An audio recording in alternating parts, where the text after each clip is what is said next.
Bonsoir et bienvenue dans cette nouvelle vidéo, vidéo mercato, mais bien sûr, tout d'abord, je voudrais parler du match du Real Madrid. Hier, le Real Madrid s'est imposé à Valence sur la pelouse de Valence, tout simplement. Dans les dernières minutes, pourtant, le Real Madrid était mené 1-0. Vinicius Junior a complètement pété les plombs, a voulu se battre avec l'arbitre. Le mec veut se battre avec tout le monde. Bon, je comprends mieux pourquoi les journalistes aussi n'ont pas voulu voter pour Vinicius Junior lors du précédent Ballon d'Or, car quand tu vois son comportement sur le terrain, à juste titre, voilà, il a pris carton rouge. Donc c'est tout à fait normal pour moi pourquoi elle n'a pas été Ballon d'Or. Parce que de toute façon, moi, le Ballon d'Or, ça fait plusieurs semaines que je le dis, ça fait plusieurs mois que je le dis, j'ai donné pas mal d'arguments. Vous pouvez vérifier les vidéos à cette époque-là, où je disais que Bellingham remplissait parfaitement les critères pour qu'il gagne le Ballon d'Or. On l'a vu hier soir, encore une fois, il a fait gagner le Real Madrid dans les derniers instants. Voilà, le Real Madrid qui a toujours cette réussite, hein, cette réussite du champion. Et à un moment, je me rappelle lors du Classico où le Real Madrid le FC Barcelone avait infligé une très lourde défaite sur sa propre pelouse à 4-0. Oui, là, à ce moment-là, le FC Barcelone avait pris 6 points. Même à un moment, je pense que le FC Barcelone avait pris 9 points sur le Real Madrid. Et aujourd'hui, le FC Barcelone se retrouve à 5 points du Real Madrid. C'est quand même incroyable. Bon, c'est vrai qu'il y a eu aussi 9 minutes de temps additionnel. Mais c'est pas que au Real Madrid. Ça arrive pas qu'au Real Madrid, ça. Il y a pas mal de matchs de l'Atlético de Madrid aussi, hein. Il y a beaucoup de temps additionnel, hein. Et, ça dure 9 minutes, de 10 minutes. Et à chaque fois, l'Atlético de Madrid gagnait aussi dans les derniers instants, surtout parce qu'il y avait beaucoup de temps additionnel. Ça n'arrive pas qu'au Real Madrid. Bon, c'est vrai que c'est parce que il y a eu aussi un très grand. Il y a eu 9 minutes de temps additionnel, c'était limite les prolongations. C'est aussi pour ça que le Real Madrid a gagné. Mais ça n'arrive pas qu'au Real Madrid, hein. Je suis désolé, il ne faut pas être de mauvaise foi comme ça. L'Atlético de Madrid, ça arrivait souvent, hein. Les saisons précédentes, c'était comme ça aussi. Voilà, c'est comme ça. Le Real Madrid, ils ont de la réussite. C'est vrai que magnifique un frappe d'un joueur de Valence dans la toute dernière minute. Ça a touché la barre transversale, ça a fait trembler la barre transversale. Mais malheureusement pour Valence, Valence n'a pas égalisé, mais c'était une très très belle frappe. Voilà, c'est ça aussi, c'est la baraka de Carlo Ancelotti, la baraka du Real Madrid. C'est comme ça, voilà. Après, il y a eu penalty manqué, voilà, de Jude Bellingham. Carlo Ancelotti a décidé que c'est lui-même qui allait désigner le prochain tireur du penalty. Parce que c'est vrai que 3 penalties manqués cette saison pour le Real Madrid, c'est quand même beaucoup. Donc pour moi, voilà, après Vinicius qui se fait exclure, le but de Mbappé qui a été refusé. Je trouve pas que le Real Madrid a été avantagé dans ce match-là. Pour moi, je trouve pas, je trouve pas. Il faut être de mauvaise foi. Mais c'est vrai que dans l'ensemble, je suis d'accord. Sur le Real Madrid qui est avantagé dans l'ensemble, la plupart du temps, oui. Mais sur ce match-là, non, je suis pas d'accord. Je suis pas d'accord. C'est juste que le Real Madrid a de la réussite et point barre. Et voilà, c'est tout. Le Real Madrid qui assure sa première place, enfin qui assure la première place. Non, parce que l'Atlético de Madrid a un match de moins que le Real Madrid. L'Atlético de Madrid a un match de moins. Donc c'est vrai que si l'Atlético de Madrid gagne à Osasuna lors de pour son prochain match, passera leader de Liga. Et c'est vrai qu'on voilà, donc c'est ça que ça va être une saison de Liga plutôt passionnante jusqu'à la dernière journée. Donc il y aura du suspense jusqu'au bout, hein. Mano à mano, le Real Madrid, le Barça. C'est vrai qu'on parlait beaucoup du Real Madrid avec son effectif Galacticos 2.0, 3.0, et bien sûr du Barça avec Hansi Flick, hein, qui s'est refait une santé avec Hansi Flick. Mais le FC Barcelone, petit à petit, qui s'est saboté et qui se retrouve à 5 points du Real Madrid, c'est incroyable. Mais c'est vrai qu'on n'a pas parlé de l'Atlético de Madrid, même si aussi, c'est vrai. Si, si, je me rappelle quand même en début de saison, on parlait de l'Atlético, car ils ont fait quand même un mercato XXL avec Julian Alvarez et bien d'autres joueurs, Gallagher et bien d'autres, Sorloth et tout ça, tout ça. Avec Griezmann et tout ça. Bon, Griezmann était déjà là, mais bon, c'est vrai que c'est un effectif plutôt intéressant. Une équipe plutôt intéressante à suivre. Surtout que maintenant, l'Atlético de Madrid joue moins derrière. Enfin, si, il continue de jouer derrière. Mais quand même, depuis quelques saisons, l'Atlético de Madrid marque de plus en plus de buts, hein. C'est ce que j'ai remarqué aussi. Sinon, voilà. C'est à peu près tout, hein, à voir ce qui va se passer lors des prochaines journées de Liga. Sinon, Mbappé sur sa continuité, hein, toujours catastrophique. Le mec, il marque jamais des triplés. Une fois, il a marqué un doublé cette saison, mais c'était limite, un tapin et un vieux penalty. Mais sinon, pas grand-chose, un vieux tapin aussi. Mais c'est jamais des triplés marqués, c'est jamais des doublés marqués. Voilà, contrairement à Erling Haaland qui marche sur l'eau la plupart du temps. Et surtout Victor Gyökeres, un triplé de Victor Gyökeres hier soir. 38 buts cette saison, déjà 3 buts en 2025.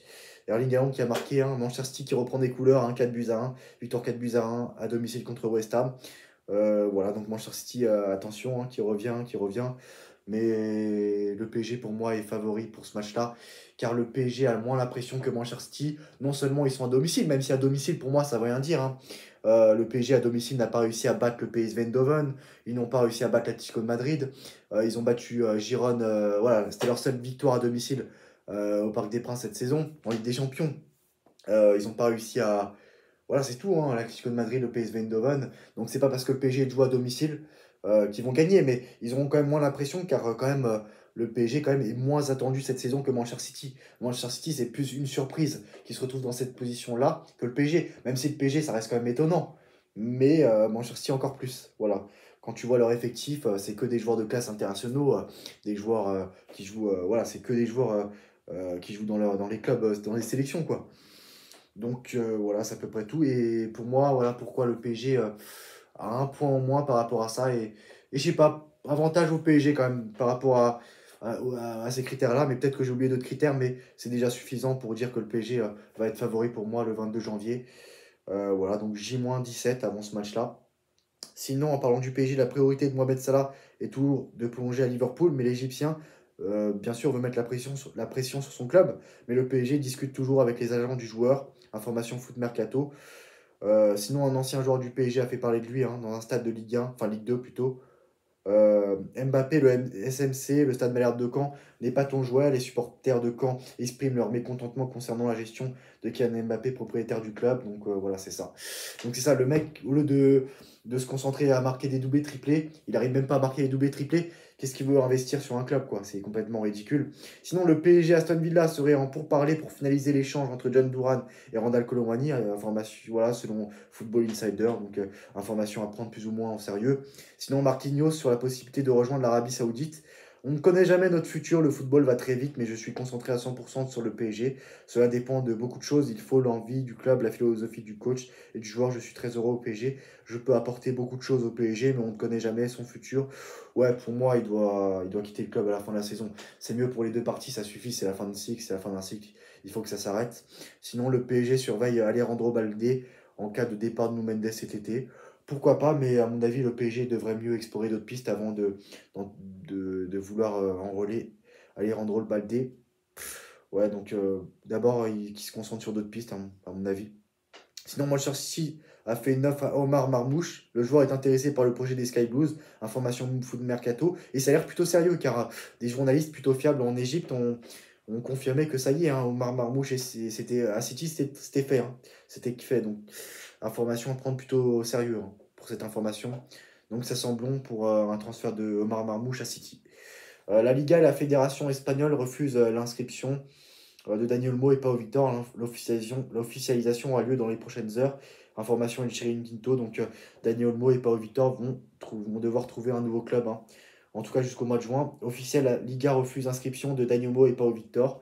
Donc voilà, comme je vous l'ai dit précédemment. Si Newcastle s'impose 2-1 sur la pelouse de Tottenham. Encore Alexander Isaac, buteur, hein, encore une fois. Alexander Isaac qui est sur une très bonne dynamique, hein, qui est le meilleur numéro 9 de la Première Ligue. Et pour moi, le PSG devrait se pencher sur Alexander Isaac aussi. C'est vrai qu'hier, j'en ai pas parlé dans la précédente vidéo. C'est vrai que le PSG doit tout faire pour recruter Victor Gyökeres, Erling Haaland ou Alexander Isaac. Voilà. Le PSG doit se concentrer sur ces trois joueurs-là. Et voilà, donc doit tout faire pour recruter l'un de ces trois joueurs-là. Donc je ne sais pas ce que vous en pensez, mais pour moi, le PSG doit à tout prix recruter. En numéro un je mets Erling Haaland. S'ils n'arrivent pas avec Erling Haaland, ils prennent Victor Gyökeres. Et s'ils n'arrivent pas avec Gyökeres, ils font sur Isaac. Bon, bien sûr, Newcastle ne va pas faire de cadeau. Mais c'est vrai que Erling Haaland et Victor Gyökeres sont plus abordables car ils ont des clauses libératoires. Tu n'as pas besoin de négocier avec leur club. En plus, on sait que le PSG peut aussi négocier avec Sporting, même s'il y a une clause libératoire, et peut peut-être avoir. Peut-être qu'il peut y avoir un transfert en dessous de la clause libératoire de Gyökeres. Mais on sait que le PSG et Sporting s'entendent bien, donc à voir ce qui va se passer. Et en plus, Manchester City, ils sont même pas sûrs de jouer avec des champions la saison prochaine. Ouais, donc Erling Haaland au PSG la saison prochaine, c'est tout à fait possible. Voilà, n'hésitez pas à donner vos avis en commentaire, c'est tout pour moi. On se retrouve dans une nouvelle vidéo. À très bientôt, ciao.